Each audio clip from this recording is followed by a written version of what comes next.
Pemirsa, DPR RI mengesahkan revisi Undang-Undang Nomor 34 Tahun 2004 tentang TNI menjadi undang-undang. Visi Undang-Undang TNI Pengesahan RUU TNI Tidak ada defungsi di Indonesia lagi. Tembak itu telah kami sabar.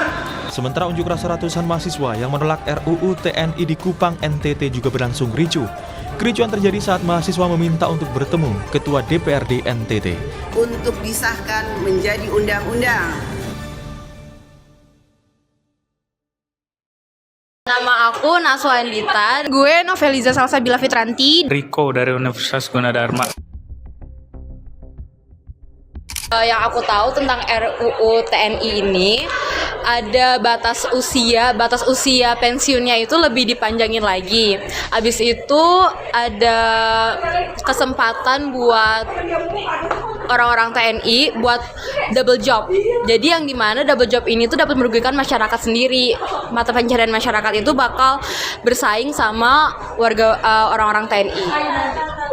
Untuk revisi UU TNI yang terbaru sih saya kurang ngikutin perkembangannya kayak gimana ya. Cuman saya suka ngeliat di sosial media selintas-lintas aja.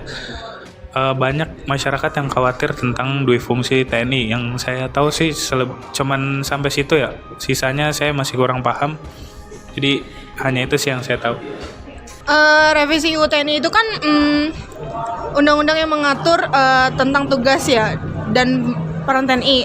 Salah satu poinnya itu yang dibahas adalah perluasan tugas TNI yang di luar pertahanan, seperti bisa ditugaskan di lembaga sipil gitu.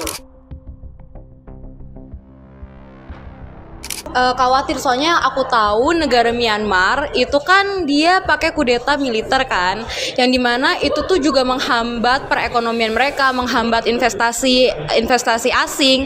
Belum lagi kalau misalnya kemarin sempat ada berita kalau misalnya investor asing itu juga udah pada takut wanti-wanti sama Indonesia. Jadi mereka kayak mikir 2 kali buat investasi di negara ini. Nggak terlalu ya, tapi kan emang di undang-undang tersebut kan tentara dapat kursi di masing-masing pemerintahan ya. Yang saya khawatirin sih cuman tentara makin kuat powernya. Ada rasa khawatir sih pasti ada ya kan, karena jika TNI itu terlalu banyak masuk ke ranah sipil, itu bisa mengaruh peran sipil di dalam pemerintahan dan membuat militer ini lebih dominan. Jadi seperti di masa lalu gitu kan. Tapi kalau tetap diawasi dengan baik mungkin itu tidak masalah.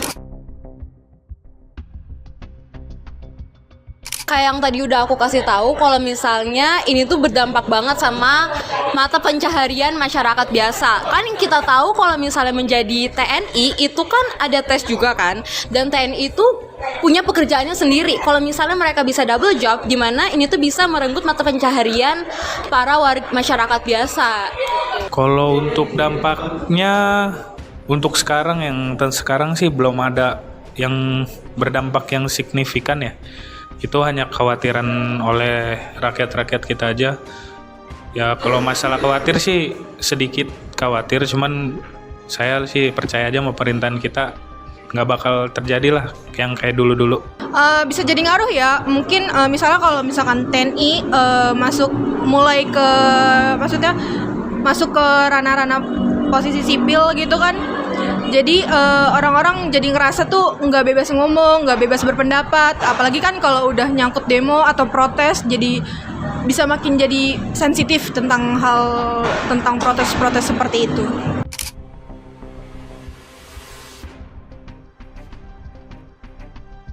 Yang harus direvisi itu ke double job yang tadi, karena kalau misalnya mereka mau jadi aparat negara, khusus aparat negara aja, nggak usah bisa masuk ke pemerintahan, nggak usah masuk ke pekerjaan yang biasa dicari oleh masyarakat biasa.